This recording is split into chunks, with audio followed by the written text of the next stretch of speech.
నేను కనీసం 84 ప్రశ్నలు ఈ శాసనసభలో ఇక్కడ నేను ప్రశ్నలు ఇవ్వడం జరిగింది. దానికి సుమారు 8 మట్టుకే నాకు రిప్లై ఇవ్వడం జరిగింది. అంటే 84లో 8 పోతే 76 ప్రశ్నలకు ఇప్పటికి సమాధానం రాలేదు. ఇది శాసనసభ పరిస్థితి.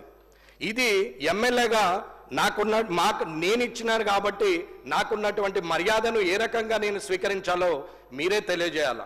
ఇకపోతే రైట్ ఇన్ఫర్మేషన్ యాక్ట్ ప్రకారంగా మీరు ఇస్తలేరని చెప్పి నేను రైట్ ఇన్ఫర్మేషన్ యాక్ట్లో సుమారు 86 ప్రశ్నలు ఇస్తే ఒక్కొక్క ప్రశ్నకు ఒక్కొక్క విధంగా ఇచ్చారు.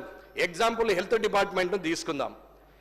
రైట్ ఇన్ఫర్మేషన్ యాక్ట్లో ఇస్తే ఇక్కడ మంత్రి గారు ఉంటే శాసనసభ వ్యవహారాల మంత్రి గారు అయితే చూస్తున్నారు కాబట్టి చెప్తున్నాను, ఇక్కడున్న అందరు మంత్రులు కూడా గమనించాల్సిన అవసరం ఉంది, తోటి శాసనసభ్యులు కూడా గమనించాల్సిన అవసరం ఉంది. ఈ పరిస్థితి రేపు మీకు రావచ్చు, నాకు రావచ్చు, పక్కనున్న వారికి రావచ్చు, ఎవరికైనా రావచ్చు.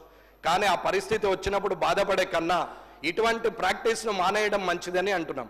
ఆర్టీఐ కింద ఇచ్చినటువంటి హెల్త్ డిపార్ట్మెంట్కి ఇస్తే హెల్త్ డిపార్ట్మెంట్ వాళ్ళు పిఐఓ ఎవరైతే పబ్లిక్ ఇన్ఫర్మేషన్ ఆఫీసర్ ఉంటాడో, ఓహో ఇటువంటి చాలా చూసినాం, ఇది అయ్యేదా పోయేదా అని మాట్లాడినటువంటి హెల్త్ డిపార్ట్మెంటు, ఎడ్యుకేషన్ డిపార్ట్మెంట్ ఉన్న ముఖ్యమైన డిపార్ట్మెంట్లు ఇవాళ మాట్లాడుతున్నటువంటి మాటలు, ఇది స్వయంగా నా లెటర్ అక్కడ ఇస్తుంటే మాట్లాడినటువంటి మాటలు నేను పేర్లు, ఉద్యోగస్తుడు, డిసిగ్నేషన్తో సహా చెప్పగలుగుతానని చెప్తున్నాం.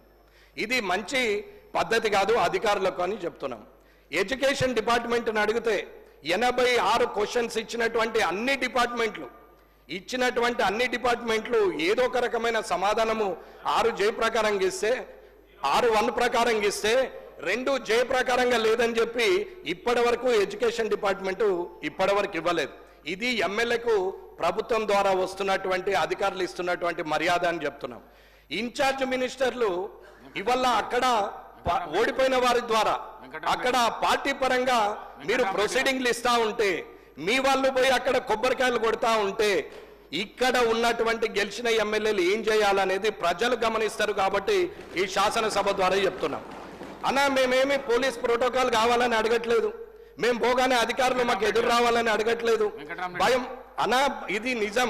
0 అవర్లో మాట్లాడకపోతే నేను మాట్లాడేది ఒక్కటే అన్న అధ్యక్ష, ఒకటే మాట నేను మాట్లాడేది నిజం. నేను మాట్లాడాలనుకుంటే